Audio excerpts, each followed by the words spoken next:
আসসালামু আলাইকুম।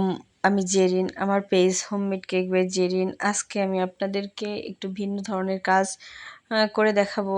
এরই মাঝে দেখেছেন আমি একটি হলুদের কেক আ আপলোড করেছি। সেই হলুদের কেকটি আজকে কিভাবে করেছি উপরের ডেকোরেশনটা সেইটা দেখাবো। তাই দয়া করে ধৈর্য ধরে পুরো ভিডিওটা দেখুন। তাইলে অবশ্যই অনেক কিছু শেখার আছে এখান থেকে।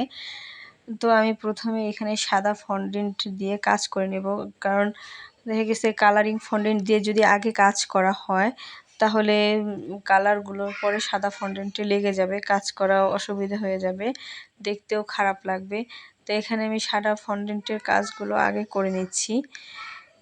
এখানে আমি প্রথমেই শিউলি ফুল করে নিয়েছি, শিউলি ফুল কাটার দিয়ে। তারপরে আমি এখানে একটা মিষ্টির মতো আর কি বানাবো। তো সেই মিষ্টিটাও এখানে আমি বানিয়ে নিয়েছি। এরপর এখানে আমি একটু সন্দেশ টাইপ বানাবো, তাই সাদা ফন্ডেন্টটাকে পাতলা করে আমি বেলে তারপরে চিকন করে কেটে নিয়েছি। তারপরে জাস্ট হালুয়া যেইভাবে একটু আড়াআড়িভাবে কাটে আমি সেইভাবে কেটে নিয়েছি, যাতে একটি ডালার মাঝে রাখলে ফুলের মতো সুন্দর দেখায়। যারা ভিডিওটি দেখছেন অবশ্যই ভিডিওটি ভালো লাগলে লাইক, কমেন্ট, ফলো এবং শেয়ার করে দিবেন।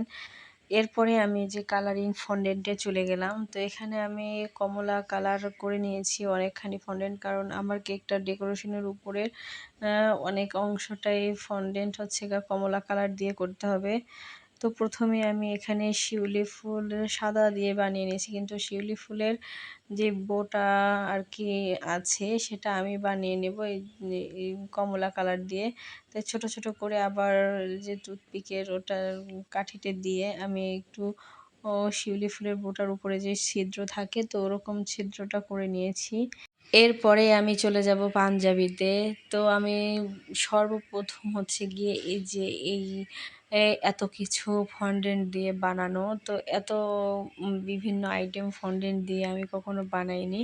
তো আমার ছেলের জন্মদিনে যখন কেক বানিয়েছিলাম তখন তো শুধু গাড়ি, মেঘ এগুলো, তাও আবার ওইগুলোর কাটার আছে, তো কোনো সমস্যা হয়নি। তো এখানে আমার ফন্ডেন্ট কাটারও ছিল না, তাই আমি এখানে ছুরি দিয়ে পুরো কাজটা করে নিচ্ছি। এখানে পাঞ্জাবির জন্য আমি কাপড়টা এবং পাঞ্জাবিটা রেডি করতেছি।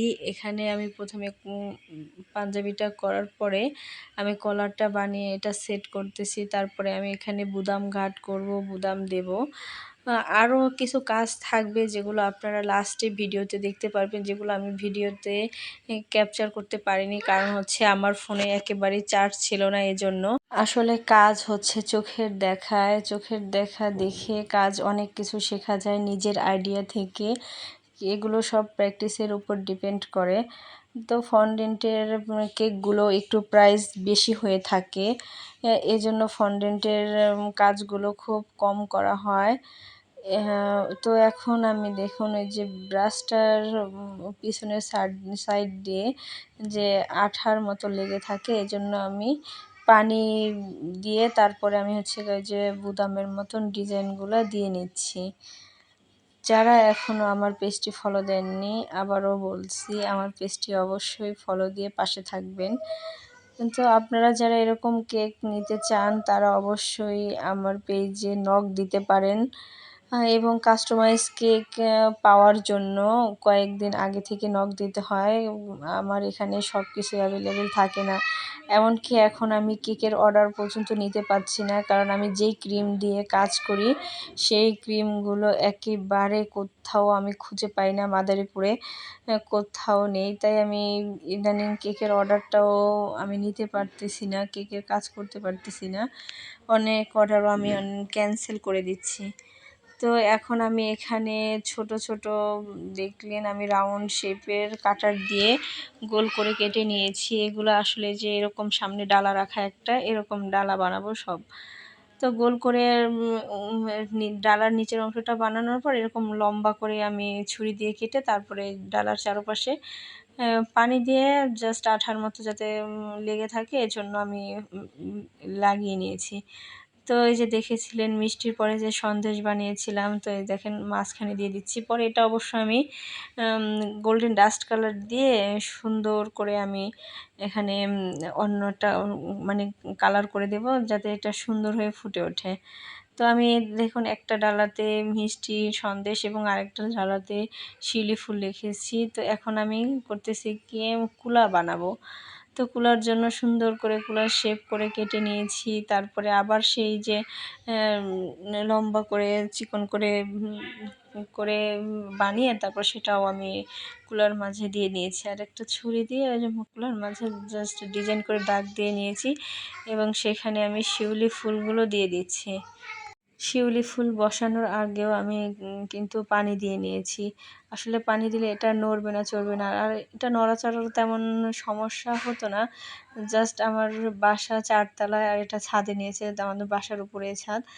তো এটা তেমন কোনো সমস্যা হতো না। এখানে যে একটা ডালার মধ্যে দেখছেন আবার ছোট দুটো ডালা দিয়েছি।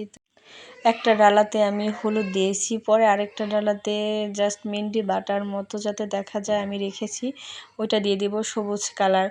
যা এখানে আমি বললাম না অনেক কিছুই আমি মোবাইলে ক্যাপচার করতে পারিনি। এখন আমি এখানে সুন্দর করে ফন্টেরটাকে লম্বা করে একটু কেটে এখানে আমি লিখে নিচ্ছি রানা চৌধুরীর হলুদ সন্ধ্যা। এরই মাঝে আমার কেকের ওই সব কিছু বানানো হয়ে গেছে। দেখুন এখানে কিন্তু পরবর্তীতে ওই যে বলেছিলাম ছোট্ট ডালার মাঝে আমি একটি মেহেন্দি এর মতো রাখবো এবং দেখুন আরেকটি ডালাতে আমি পান পাতা বানিয়ে নিয়েছি, পান আর কি, আরেকটা হচ্ছে মেহেদির কোণ বানিয়ে নিয়েছি। এখন দেখুন কেকটি দেখতে কত সুন্দর হয়েছে এবং শেষে আমি গোল্ডেন ডাস্ট কালার দিয়ে প্রত্যেকটা জিনিসে আমি ডিজাইন করে নিয়েছি। এই কেকটা যতই ছবি তুলছিলাম তো মনে হচ্ছিল যে ছবিগুলো কম হয়ে যাচ্ছে, এতটা সুন্দর লেগেছিল। সবাই ভালো থাকবেন, আল্লাহ হাফেজ।